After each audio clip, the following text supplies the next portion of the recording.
Shalom, selamat pagi Bapak Ibu Saudara yang terkasih dimanapun kita berada. Mari kita beribadah dengan antusias karena kita punya Tuhan yang hidup, Allah yang bangkit mengalahkan maut, Allah bangkit. Mari kita bersorak-sorai bersama-sama memuji Tuhan, sebab Dia hidup. Haleluya. Kami bersyukur Tuhan, sebab Tuhan hidup, Tuhan bangkit.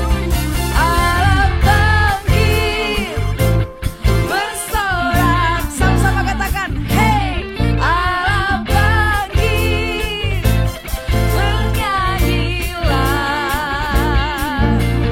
musuh dikalahkan, umatnya dibebaskan, Allah dahsyat di tempat kudus, Allah bangkit, Allah bangkit, bersoraklah, hey, Allah bangkit, bernyanyilah, musuh dikalahkan, umatnya dibebaskan, Allah dahsyat di tempat kudusnya.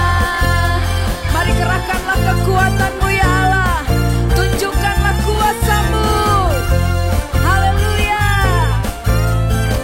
Yes. Kerahkanlah kekuatanmu ya Allah, tunjukkanlah kuasamu ya Tuhan. Serahkan musuhmu, selamatkanlah umatmu, Allah dahsyat di tempat kudusnya. Allah bangkit, Allah bangkit, bersoraklah, hey, Allah bangkit, bernyanyilah, musuh dikalahkan, umatnya dibebaskan, Allah dahsyat di tempat kudusnya. Serukan Allah bangkit, Allah bangkit. Yuk sama-sama kita nyatakan, Engkau bangkit Tuhan, Allah bangkit, bernyanyilah, musuh dikalahkan, umatnya dibebaskan, Allah dahsyat di tempat kudusnya. Lebih lagi katakan, Allah bangkit, hey, bersoraklah, hey, Allah bangkit,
hidup dan berkuasa. Amin. Haleluya.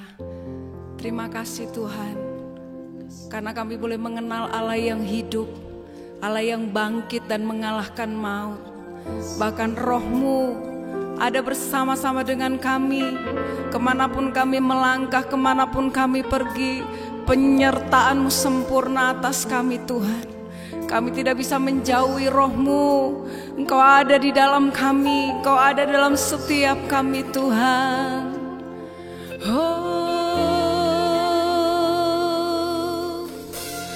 Kemanakah aku dapat pergi, menjauhi Roh-Mu yang suci, Kau sahabat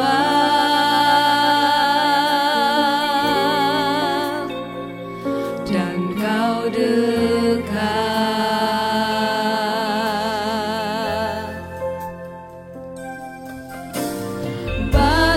Seluruh pengabdianku tak bisa membalas kesetiaan-Mu, sungguh ya.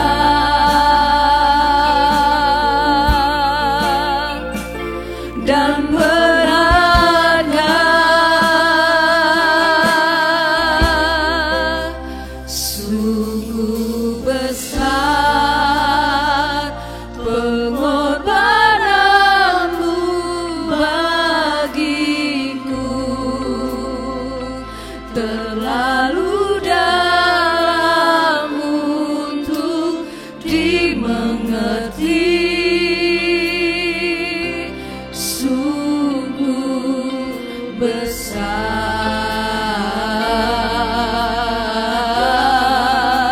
sungguh indah yang Kau pikirkan tentangku, tak terselami bagiku. Sungguh indah. Kami tidak bisa menjauhi Roh-Mu Tuhan. Kemanakah aku dapat pergi, menjauhi Roh-Mu yang Kau sahabat, dan Kau dekat Tuhan, dan Kau dekat.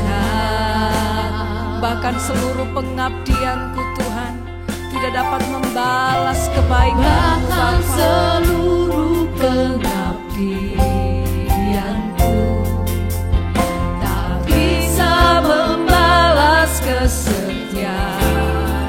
Sungguh mulia dan berharga, dan berharga, sungguh besar, sungguh besar pengorbanan-Mu bagiku, terlalu dalam untuk dimengerti. Oh, sungguh besar,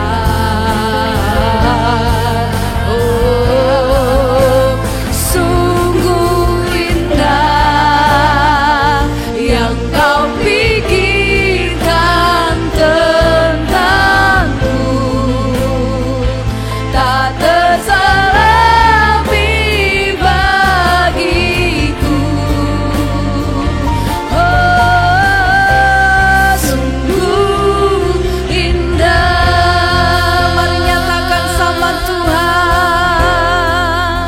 Sungguh besar pengorbanan-Mu bagi. Terima kasih Tuhan buat pengorbanan-Mu. Terima kasih buat kasih-Mu.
bagi kami, karya salib-Mu, anugerah-Mu besar bagi kami Tuhan.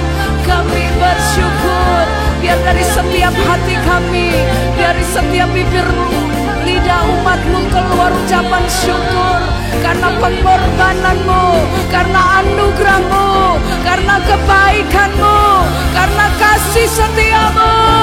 Engkau Tuhan yang ajaib, Engkau Tuhan yang hebat, Engkau Tuhan yang hidup. Terima kasih Tuhan, terima kasih Tuhan.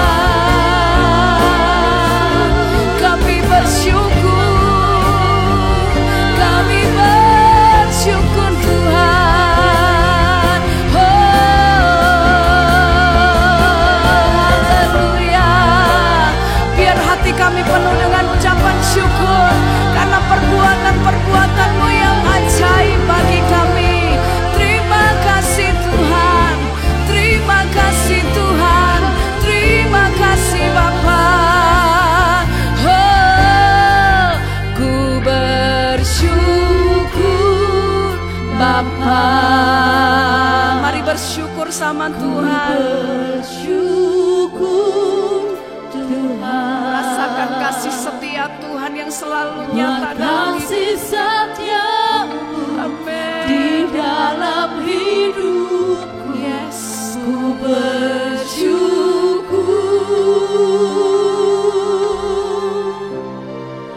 ku bersyukur Bapa, ku bersyukur Tuhan buat kasih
Banyak yang kau perbuat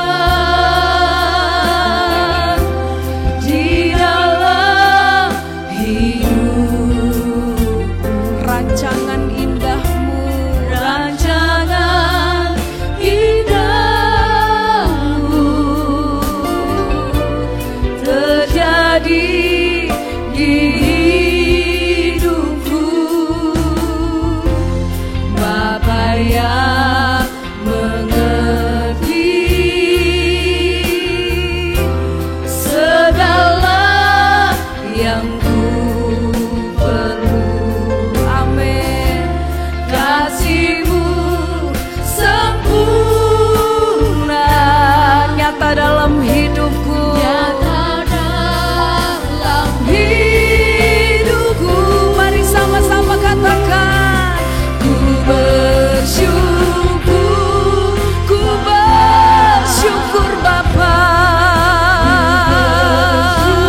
ku bersyukur Tuhan buat kasih setia-Mu di dalam hidupku.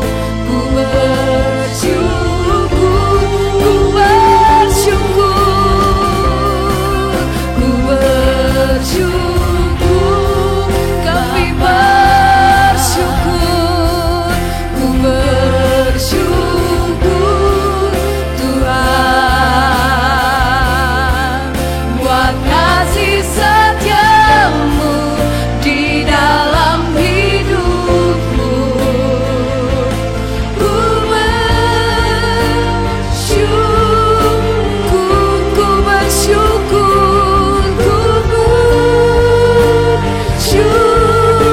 ku bersyukur Tuhan. Ku bersyukur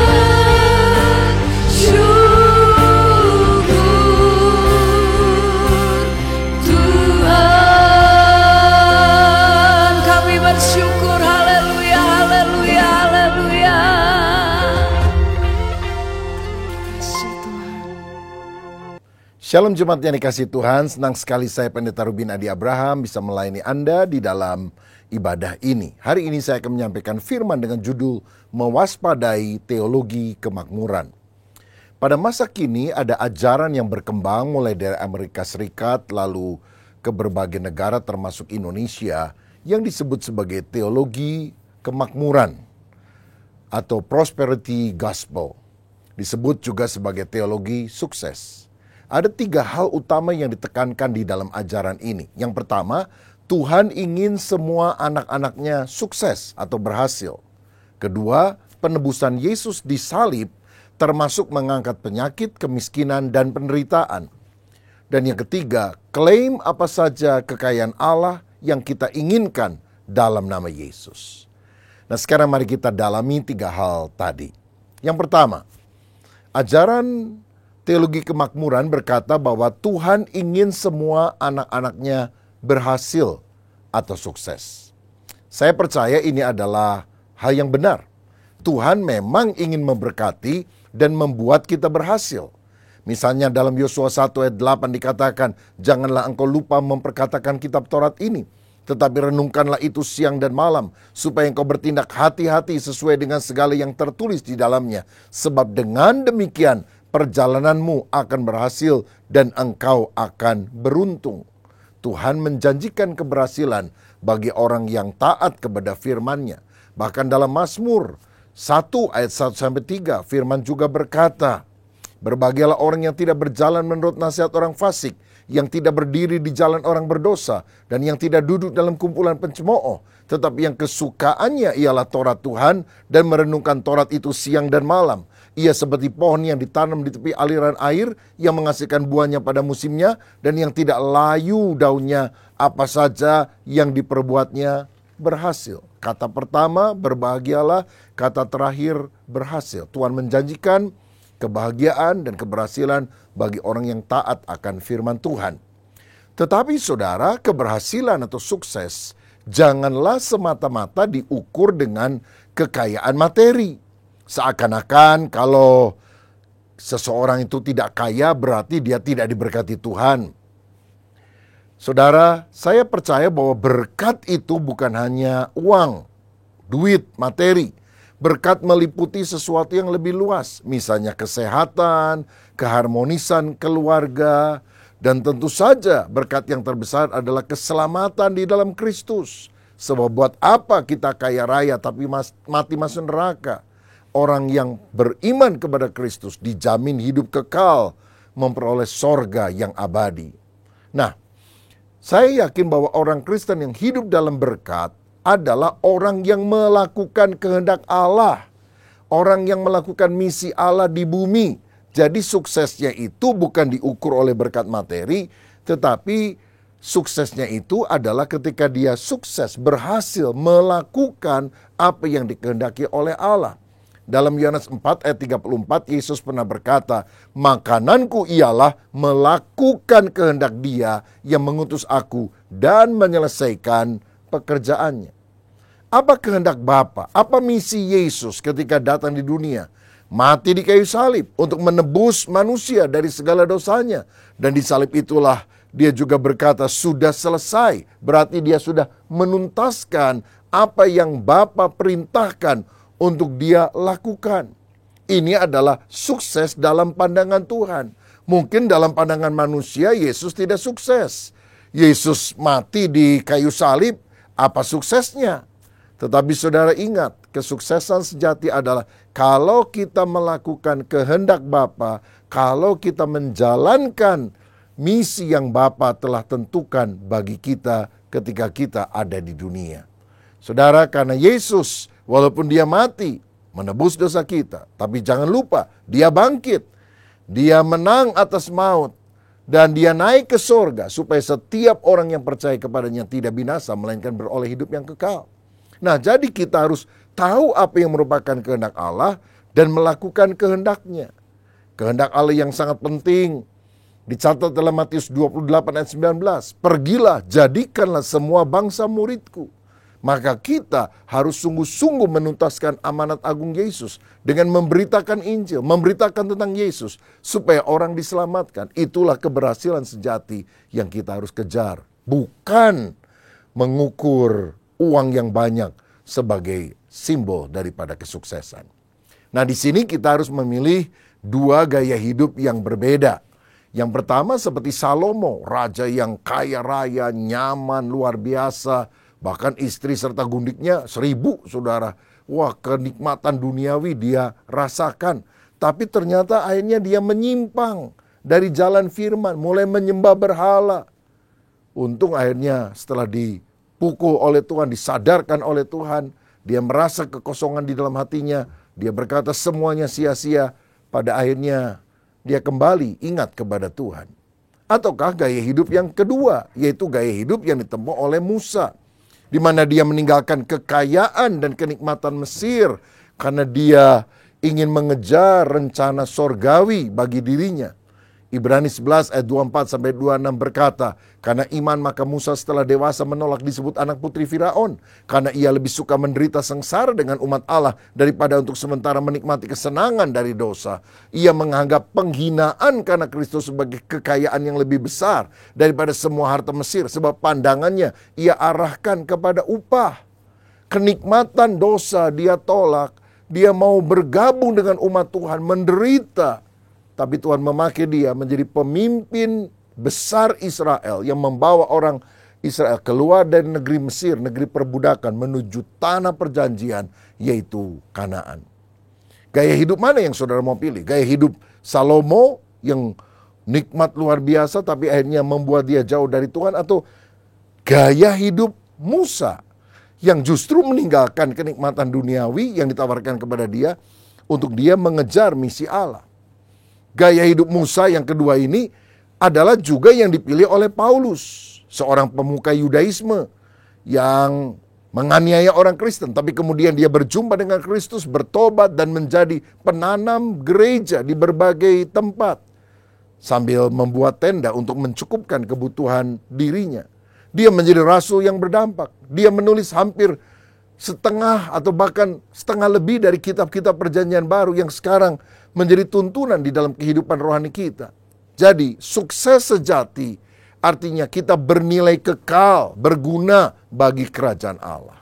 Dan selanjutnya kita juga harus paham bahwa kemakmuran atau kekayaan itu diperoleh bukan hanya dengan berdoa dan beriman saja, tapi juga harus bekerja. Karena perintah untuk bekerja juga adalah perintah Tuhan, ada dalam firman Tuhan. 2 Tesalonika 3:10 berkata, jika seorang tidak mau bekerja, janganlah ia makan. Justru dengan bekerja itulah kita meraih berkat Tuhan. Agustinus pernah berkata, berdoalah seakan-akan segala-galanya bergantung kepada Allah. Tapi bekerjalah seakan-akan segala-galanya bergantung kepada Anda. Kalau engkau sudah berdoa, lakukan bagianmu. Allah akan memberikan kemampuan untuk engkau bisa mengatasi segala kesulitan dan akan berhasil di dalam kehidupan ini. Nah, untuk bekerja ada dua hal yang kita harus lakukan. Pertama adalah kerja keras, yang kedua kerja cerdas. Kerja keras berarti rajin, tekun, ulet. Amsal 10 ayat 4 berkata, tangan yang lamban membuat miskin, tetapi tangan orang rajin menjadikan kaya. Amsal 13 ayat 4, hati si pemalas penuh keinginan, tetapi sia-sia, sedangkan hati orang rajin diberi kelimpahan. Jadi kita harus menjadi orang-orang Kristen yang rajin bekerja. Jangan kalah dengan orang-orang yang tidak mengenal Yesus, karena untuk meraih berkat harus kerja keras. Tapi yang kedua, kerja cerdas. Amsal 19 ayat 2 berkata, tanpa pengetahuan kerajinan pun tidak baik. Orang yang tergesa-gesa akan salah langkah. Jadi kelihatannya rajin, tergesa-gesa, tapi tanpa pengetahuan yang benar, akhirnya keliru, buang-buang waktu, energi. Pengkhotbah 10 ayat 10 juga berkata, jika besi menjadi tumpul dan tidak diasah, maka orang harus memperbesar tenaga. Tetapi yang terpenting untuk berhasil adalah hikmat. Seperti orang mau menebang pohon, dia harus mengasah mata kapaknya. Sehingga dengan kekuatan yang tidak seberapa, dia bisa menghancur atau memotong pohon tersebut. Dibandingkan orang yang kapaknya tumpul, tenaganya besar, hasilnya kurang. Nah, yang membedakan adalah wisdom, hikmat yang kita harus miliki dalam kehidupan. Jadi, menjadi kaya itu tidak salah, saudara. Jadi paradigma pemikiran yang benarnya adalah begini, saudara. Allah tidak ingin orang percaya hidup miskin. Dan untuk mengisir kemiskinan itu bukan hanya dengan cara didoakan, menolak roh kemiskinan. Tapi yang berikutnya, kita harus menyediakan latihan keterampilan dan beragam sarana agar orang miskin keluar dari kemiskinannya. Nah, disinilah peran gereja, peran orang percaya. Bagaimana masyarakat miskin di sekitar kita itu dilatih, diberi keterampilan agar dia bisa mengembangkan dirinya dan memperoleh berkat secara materi. Selanjutnya, hasilnya bukan untuk memuaskan diri, serakah, tapi agar kita menjadi berkat bagi orang lain dan juga mendukung pekerjaan Tuhan. Jadi mari kita punya paradigma yang benar tentang kekayaan. Yang kedua, saudara sekalian, teologi kemakmuran mengajarkan penebusan Yesus di kayu salib termasuk mengangkat penyakit, kemiskinan, dan penderitaan. Lalu penekanannya adalah kalau Anda sudah percaya kepada Yesus, tidak mungkin sakit, tidak mungkin miskin, tidak mungkin menderita. Nah, ini bahaya. Ada ekses pengajaran kalau kita meyakini hal ini. Yang pertama tadi, orang Kristen tidak akan sakit. Akibatnya, orang tidak mau ke dokter, tidak mau minum obat. Udah beriman saja karena saya sudah ditebus oleh darah Yesus. Saya tidak akan sakit. Ingat saudara, walaupun kita sudah diselamatkan anak Tuhan, kita belum diberi tubuh kemuliaan. Kita belum sempurna. Pada waktu Yesus datang, roh, jiwa, dan tubuh kita baru sempurna. Sekarang kita hidup dalam dunia yang tatanannya sudah rusak, sehingga sakit penyakit bisa kita alami. Kemudian eksesnya adalah orang yang percaya Yesus tidak akan miskin. Akibatnya kalau ada orang yang miskin dianggap dikutuk sama Tuhan. Ayo kamu miskin, ngaku dosa. Apa dosamu? Begitu. Karena orang miskin dianggap bukan anak Tuhan. Sebaliknya kalau orang itu kaya, pasti dia diberkati, pasti dia anak Tuhan. Padahal mungkin cara mendapatkan kekayaannya tidak halal lewat korupsi dan cara-cara yang jahat. Nah, tentu ini adalah hal yang tidak berkenan kepada Tuhan. Nah, ekses lainnya adalah orang kalau sudah percaya Yesus tidak akan menderita. Akibatnya kalau kita lagi ngalami masalah, kesulitan, oh pasti karena dosa, pasti dihukum oleh Tuhan. Padahal belum tentu, saudara sekalian. Ayub adalah orang benar, tapi dia menderita karena dia diuji oleh Tuhan. Dan dia berkata, Tuhan tahu jalan hidupku.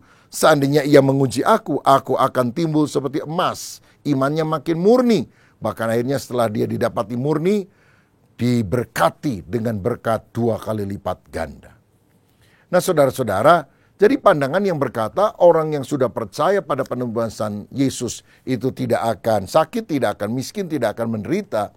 Ini rupanya menekankan pengajaran yang tidak seimbang, bahkan tidak selaras dengan catatan Alkitab. Misalnya para murid Yesus atau para rasul.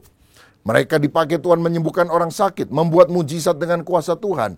Namun ternyata mereka juga menderita aniaya atau penderitaan. Misalnya dalam Kisah Rasul 5 ayat 40-41. Dikatakan mereka memanggil rasul-rasul itu lalu menyesal mereka dan melarang mereka mengajar dalam nama Yesus. Sesudah itu mereka dilepaskan.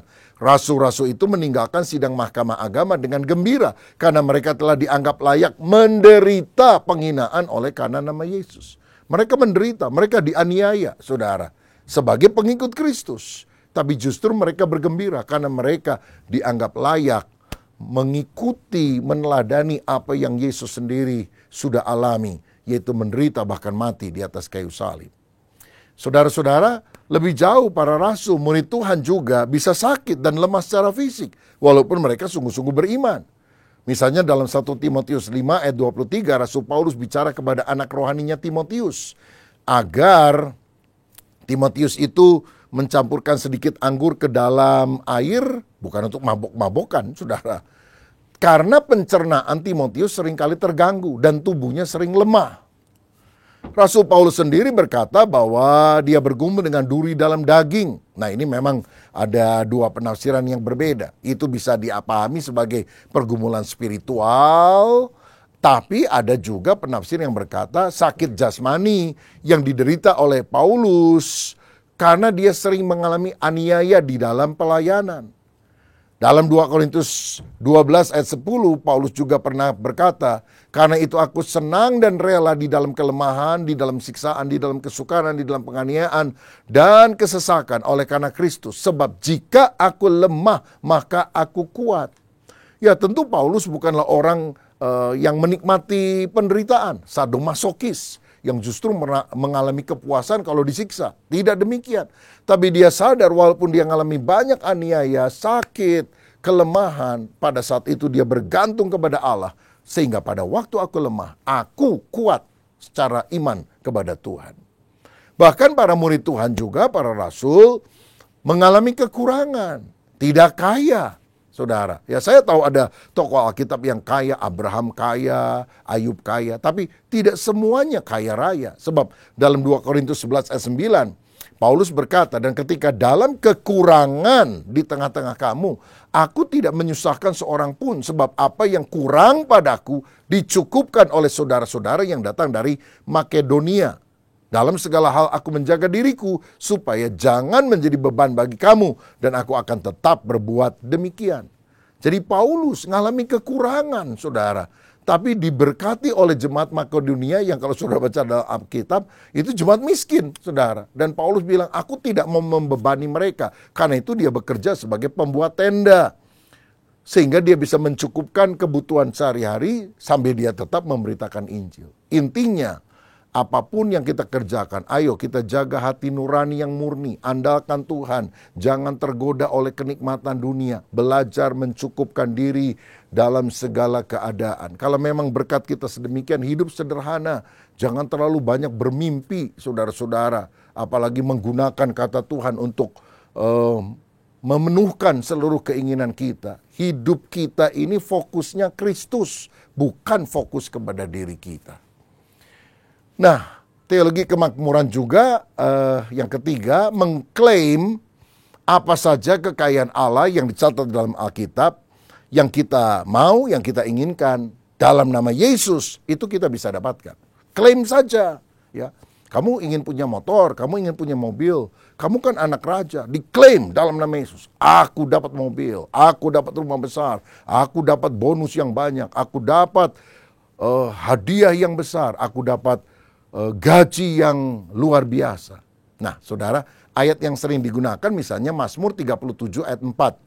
Dan bergembiralah karena Tuhan, maka Ia akan memberikan kepadamu apa yang diinginkan hatimu. Jadi kamu mau apa? Mau mobil, mau rumah baru, mau gaji besar, klaim saja dalam nama Yesus.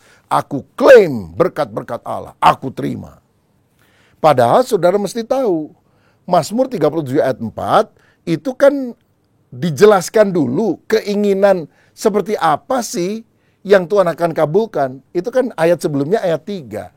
Dikatakan itu akan dikabulkan dari orang yang sungguh beriman, percaya kepada Tuhan, orang yang baik dalam kehidupan, orang yang setia, dengan kata lain, orang yang keinginannya menyenangkan hati Tuhan, bukan keinginan duniawi, saudara.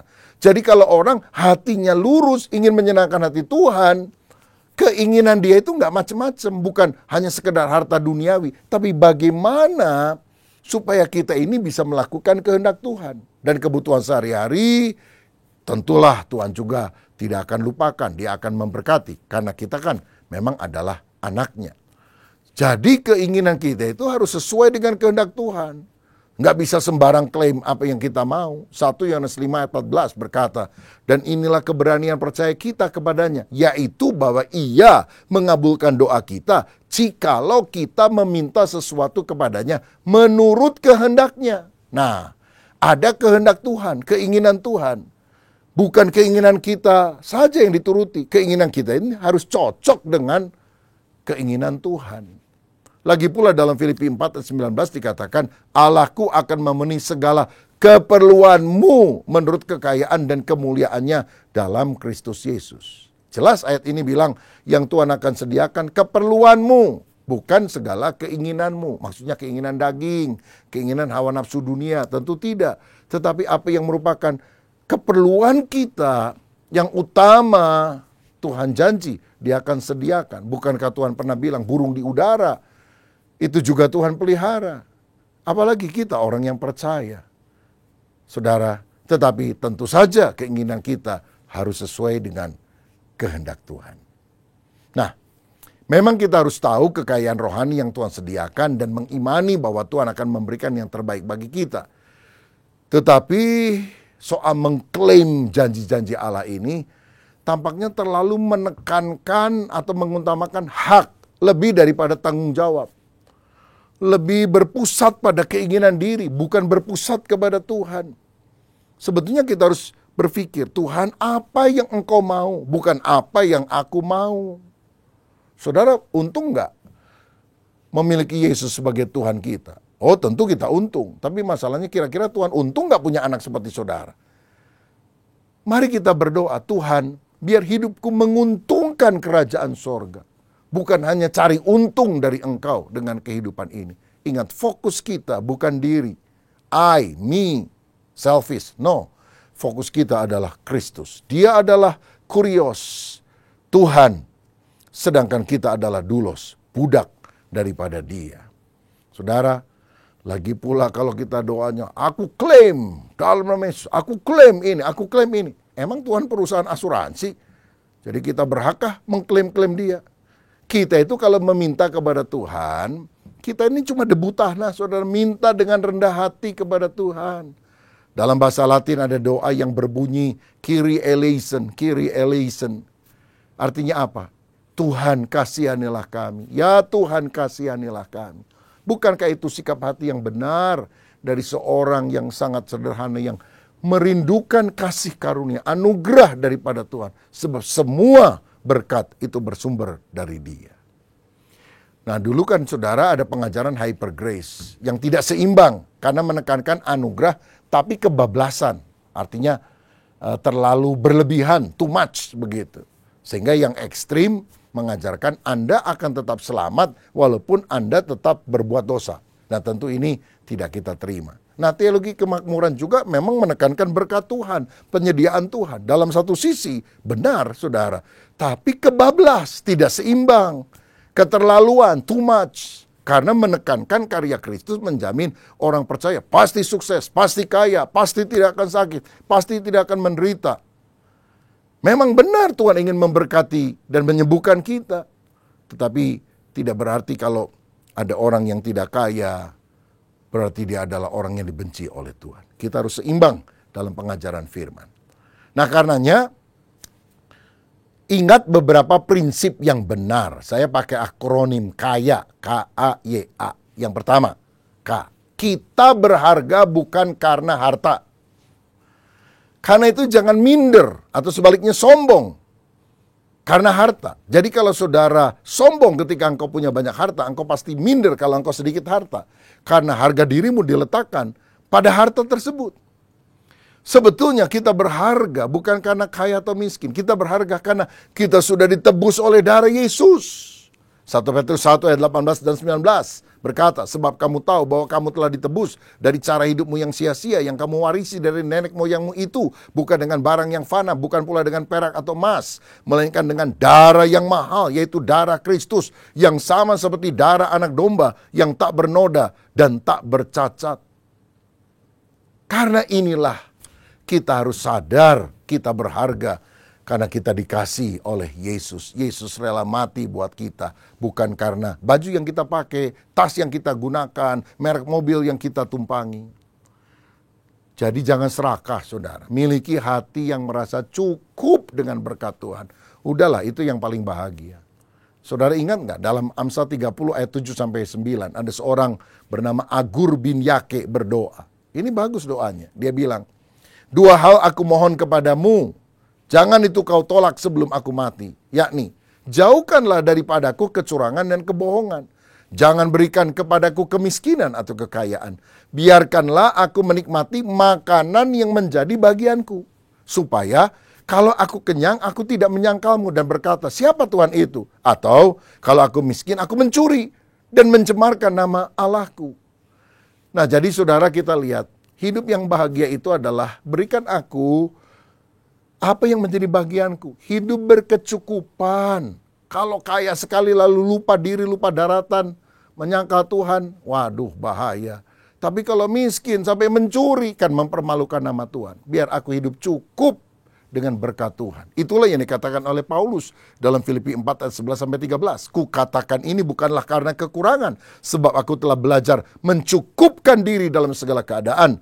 Aku tahu apa itu kekurangan dan aku tahu apa itu kelimpahan dalam segala hal dan dalam segala perkara. Tidak ada sesuatu yang merupakan rahasia bagiku, baik dalam hal kenyang maupun dalam hal kelaparan, baik dalam hal kelimpahan maupun dalam hal kekurangan. Segala perkara dapat kutanggung di dalam Dia yang memberikan kekuatan kepadaku. Jadi waktu aku kekurangan, waktu aku kelimpahan, aku bisa handle. Hatiku tidak terombang-ambing karena harta ini. Karena hatiku selalu mengandalkan Tuhan, tertuju kepada Tuhan. Tuhan adalah sumber kekuatanku yang paling utama. Yang penting, apapun kondisi kita harus jadi saluran berkat bagi orang lain. Karena Kisah Rasul 20 ayat 35, ada perkataan Yesus yang dicatat di sana adalah lebih berbahagia memberi daripada menerima. Jadi saudara sekalian, pandangan yang benar, pandangan yang alkitabiah, yaitu kaya, K-A-Y-A. Pertama adalah kita berharga bukan karena harta, tapi karena ditebus oleh darah Yesus. Yang kedua, andalkan Tuhan sebagai sumber berkat. Amsal 10 ayat 22 berkata, berkat Tuhanlah yang menjadikan kaya, susah payah tidak akan menambahinya. Kalau Tuhan tutup pintu berkat, nggak ada yang bisa buka. Tapi kalau Tuhan buka pintu berkat, tidak akan ada orang yang bisa menutupnya.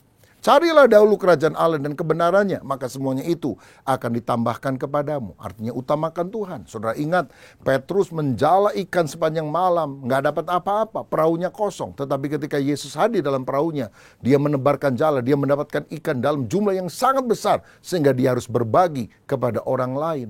Saudara, kehadiran Kristus, kehadiran Tuhan dalam hidup kita akan mendatangkan berkat yang melimpah.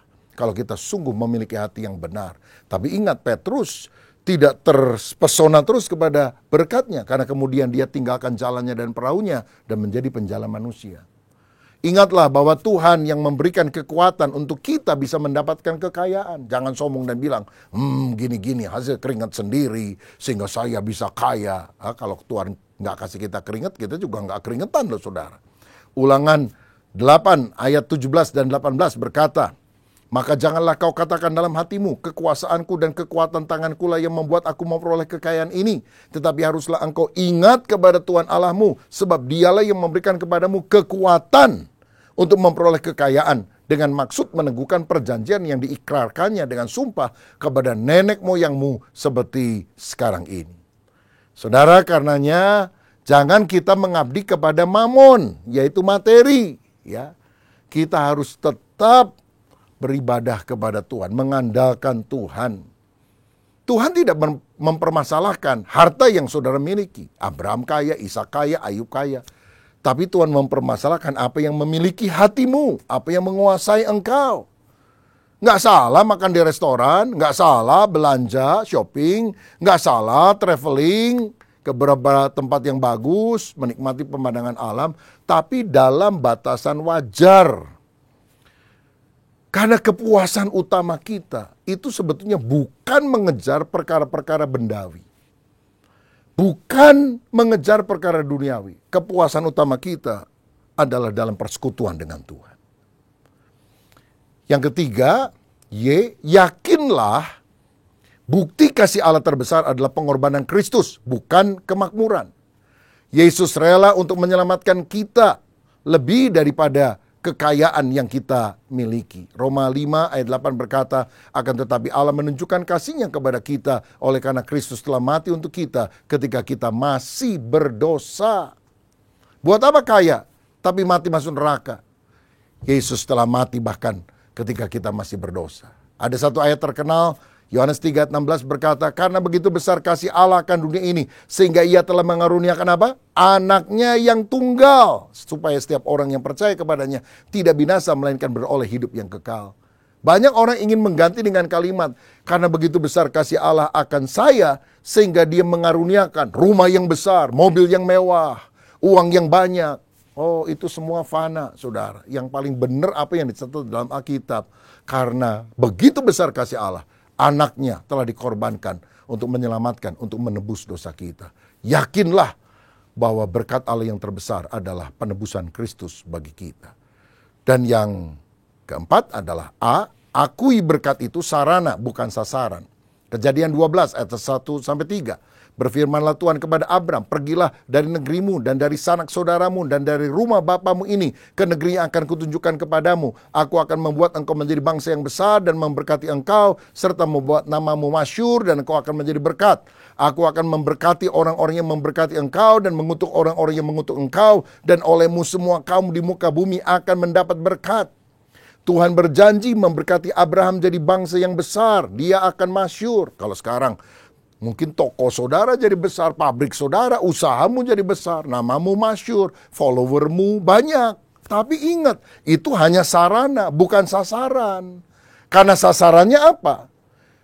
Supaya melalui hidup kita, kita bisa jadi berkat, jadi saluran anugerah Tuhan bagi orang lain.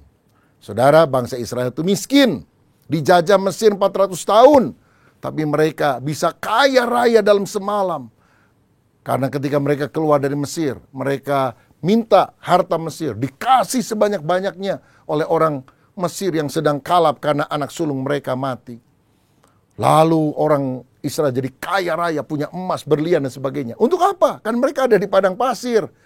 Nggak ada mall, nggak ada toko di sana. Ternyata itu semua mereka gunakan untuk mendirikan tabernakel yang terbuat dari tembaga, perak, emas, dan perhiasan yang luar biasa. Mereka dirikan kemah sembahyang untuk beribadah kepada Allah. Saudara, mari kita belajar menyelesaikan misi Allah di bumi, memperluas kerajaan Allah, menuntaskan amanat agung Tuhan Yesus Kristus dengan harta yang kita miliki. Jika demikian, bagaimana pandangan yang benar dan alkitabiah tentang kekayaan? Apakah teologi kemakmuran, orang yang rohani itu pasti kaya raya, atau sebaliknya, teologi kemiskinan, teologi penderitaan, orang rohani itu pasti miskin? Saudara, saya mau anjurkan, jangan ekstrim kiri, teologi kemiskinan, penderitaan. Jangan ekstrim kanan, teologi kemakmuran. Miliki teologi Alkitabiah yang seimbang. Yang saya sebut sebagai teologi penatalayanan, stewardship. Karena kita sadar Allah itu owner, pemilik. Kita hanyalah manajer, pengelola, penatalayan dari segala yang dititipkan Allah. Jadi Allah bisa menitipkan 5 talenta, 2 talenta, 1 talenta kepada saudara. Talenta itu kan mata uang, 6.000 dinar itu 1 talenta. Jadi kalau Tuhan titipkan 5 talenta, kembangkan jadi 10. 2 talenta, kembangkan jadi 4. 1 talenta mesti dikembangkan, jangan disimpan di dalam tanah. Minimal jadi 2. Jadi Tuhan menitipkan yang berbeda-beda sesuai dengan kedaulatannya, sesuai dengan kapasitas saudara. Ya. Yang dipercaya lebih akan dituntut tanggung jawab yang lebih. Karena itu berapapun juga mari kita sungguh-sungguh bisa melakukan penatalayanan yang baik. Nah, sebagai konklusi pada bagian akhir ini saya ingin menggunakan tabel untuk menjelaskan antara teologi kemiskinan, teologi kemakmuran, dan teologi penatalayanan, yaitu teologi yang kita harus ikuti. Prinsipnya, pandangan terhadap kekayaan. Menurut teologi kemiskinan, kekayaan adalah dosa. Sedangkan menurut teologi kemakmuran, kekayaan adalah kebenaran, berkat. Sedangkan teologi penatalayanan menekankan tanggung jawab. Jadi berapapun yang dititipkan oleh Tuhan kepada kita, yaitu kekayaan itu harus kita tanggung jawabkan kepada Tuhan. Kita harus gunakan dengan sungguh-sungguh. Prinsip yang kedua, saya bekerja untuk apa? Teologi kemiskinan sekedar memenuhi kebutuhan. Teologi kemakmuran agar jadi kaya raya. Sedangkan teologi penatalayanan untuk melayani Tuhan, untuk memuliakan Tuhan. Prinsip yang ketiga, orang benar itu bagaimana? Menurut teologi kemiskinan harus miskin. Menurut teologi kemakmuran orang benar itu harus kaya. Sedangkan menurut teologi penatalayanan orang benar itu adalah orang yang setia. Orang yang dapat dipercaya oleh Allah mengelola harta miliknya. Prinsip yang berikutnya, orang berdosa itu siapa? Menurut teologi kemiskinan, orang yang berdosa adalah orang kaya. Sedangkan menurut teologi kemakmuran, orang berdosa adalah orang miskin. Tetapi menurut teologi penatalayanan, orang yang berdosa adalah orang yang tidak setia, orang yang tidak bertanggung jawab. Dipercayakan harta benda, dihambur-hamburkan dengan foya-foya, dengan serakah bagi kebutuhan diri, bukan untuk jadi berkat bagi orang lain. Lalu prinsip berikutnya, saya memberi karena apa? Menurut teologi kemiskinan, karena kewajiban. Sedangkan menurut teologi kemakmuran, saya memberi untuk mendapatkan sesuatu nantinya. Menabur sedikit, mendapatkan sebanyak-banyaknya. Sedangkan teologi penatalayanan, saya memberi karena apa? Saya mengasihi Tuhan. Bukan ingin mendapatkan yang lebih besar atau apa. Itu urusan Tuhan. Urusan saya mengasihi dengan tulus, memberi dengan tulus. Kalau Tuhan mau memberkati, tentu kita terima dengan sukacita. Tapi motivasi utama, kasih. Prinsip yang lain, dalam hal pemakaian uang, maka orang yang dalam teologi kemiskinan diliputi rasa takut dan terpaksa. Aduh, pakai uang ini nih, padahal saya harus hidup hemat, hidup miskin. Sedangkan teologi kemakmuran menggunakan uang secara tidak hati-hati, konsumtif, boros. Bagaimana dengan teologi penatalayanan? Kita menggunakan uang, berdoa dulu, bertanggung jawab bahwa ini untuk memuliakan Tuhan, untuk kesejahteraan orang-orang yang ada di sekitar kita. Jadi saudara, jangan pilih teologi kemiskinan, jangan pilih teologi kemakmuran, pilih teologi penatalayanan. Dan apapun yang Tuhan percayakan, Dia adalah pemilik, kita adalah pengelola. Mari kita lakukan dengan bertanggung jawab untuk kemuliaan Tuhan, jadi berkat bagi orang lain. Ini doa saya, supaya kita menjadi anak-anak Tuhan yang mengerti kebenaran firman dengan tepat. Mari kita berdoa. Bapa, terima kasih untuk pengajaran firman-Mu hari ini di tengah arus dunia dan pengajaran yang beragam di akhir zaman. Biar kami berpegang teguh pada kebenaran firman, supaya kami tidak jadi orang yang serakah, mengeksploatir Tuhan untuk kepentingan diri. Tapi ini hidup kami, pakailah untuk kemuliaan nama-Mu, memperluas kerajaan Allah di bumi. Berkat-Mu atas kami, dalam nama Yesus. Haleluya. Amin. Tuhan Yesus memberkati.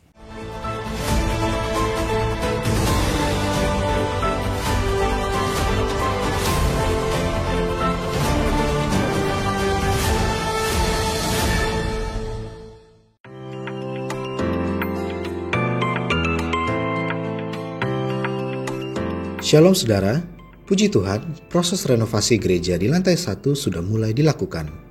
Kami mendorong jemaat sekalian untuk sama-sama bersahati membangun rumah Tuhan untuk tempat beribadah yang lebih nyaman. Sebab di dalam Galatia pasal 6 ayat yang kedua tertulis, "Bertolong-tolonglah menanggung bebanmu, demikianlah kamu memenuhi hukum Kristus." Bagi saudara yang mau menabur, silakan memberi melalui amplop pembangunan dan memasukkan ke kotak persembahan pembangunan, atau melalui transfer ke rekening BCA 413 303 1360 atas nama Gereja Bethel Indonesia.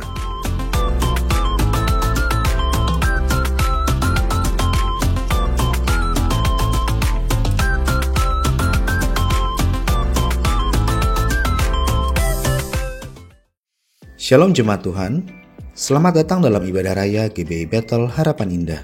Segenap tim gembala dan seluruh pengurus menyambut saudara yang baru pertama kali hadir beribadah bersama kami. Tema besar gereja kita di tahun 2023 adalah Hidup Berfokus Kristus. Kami berharap gereja di tempat ini bisa membantu saudara untuk semakin mengenal dan serupa dengan Kristus. Gereja ini membantu saudara untuk bertumbuh di dalam Tuhan melalui beberapa kegiatan ibadah seperti ibadah raya onsite yang diadakan setiap hari Minggu pukul 8.30 dan 10.30 pagi di tempat ini di lantai 2. Saudara juga bisa beribadah di mana saja dengan mengikuti ibadah online yang tayang setiap hari Minggu pukul 6 pagi. Doa adalah nafas orang percaya. Karena itu, mari ikuti doa malam mujizat yang diadakan setiap hari Kamis, Minggu kedua dan ketiga, serta konser doa mujizat yang diadakan setiap Kamis, Minggu keempat atau Minggu terakhir pada pukul 19.30 malam. Mengawali pagi hari, saudara juga bisa mengikuti menara doa melalui Zoom yang diadakan setiap hari Senin sampai Sabtu pukul 6 pagi. Bagi kaum wanita, saudara bisa bertumbuh bersama melalui Komsel Bethel Women Fellowship yang diadakan setiap hari Sabtu, Minggu kedua dan keempat pukul 11 siang di gereja. Ibadah raya onsite setiap minggunya juga disertai ibadah anak atau sekolah minggu pada pukul 8.30 dan 10.30 bertempat di gereja lantai 3. Bagi generasi muda atau next gen, bisa mengikuti ibadah onsite Bethel Youth dan Bethel Teens yang diadakan setiap hari Sabtu pukul 17.30 atau setengah 6 sore. Bagi profesional muda atau dewasa muda, mari bertumbuh bersama di dalam Komsel Dewasa Muda yang diadakan setiap hari Sabtu pukul 5 sore. Tidak lupa, kami mendorong saudara untuk bertumbuh melalui komunitas kecil yaitu BCOM, Bethel Community.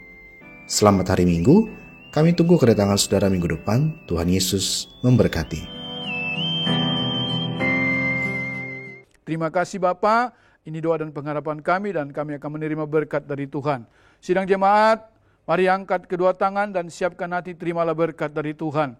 Tuhan memberkati rumah tanggamu, Tuhan memberkati pekerjaanmu, Tuhan memberkati keuanganmu, Tuhan memberkati kesehatanmu, dan Tuhan memberkati pertumbuhan rohanimu. Sekarang, terimalah berkat daripada Allah Bapa, cinta kasih dalam Tuhan Yesus Kristus, dan melalui persekutuan yang indah dalam kuat kuasa Roh Kudus, tinggal tetap menyertai kita sampai Maranatha. Yesus datang pada kali yang kedua menjemput kita di awan-awan yang permai. Yang percaya dan sudah diberkati Tuhan, mari katakan bersama, amin. Shalom, Tuhan memberkati kita semuanya. Sabda besar, perbuatanmu ajaib, tiada seperti Engkau, tiada seperti Engkau.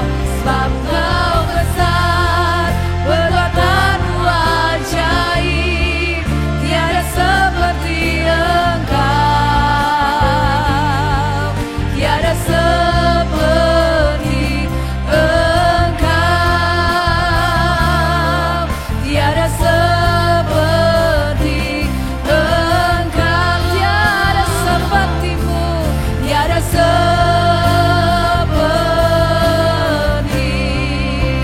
Yesus. Haleluya. Tidak ada Allah yang dahsyat seperti Tuhan Yesus. Selamat hari Minggu, ibadah kita sudah selesai. Tuhan Yesus memberkati. Haleluya. Amin.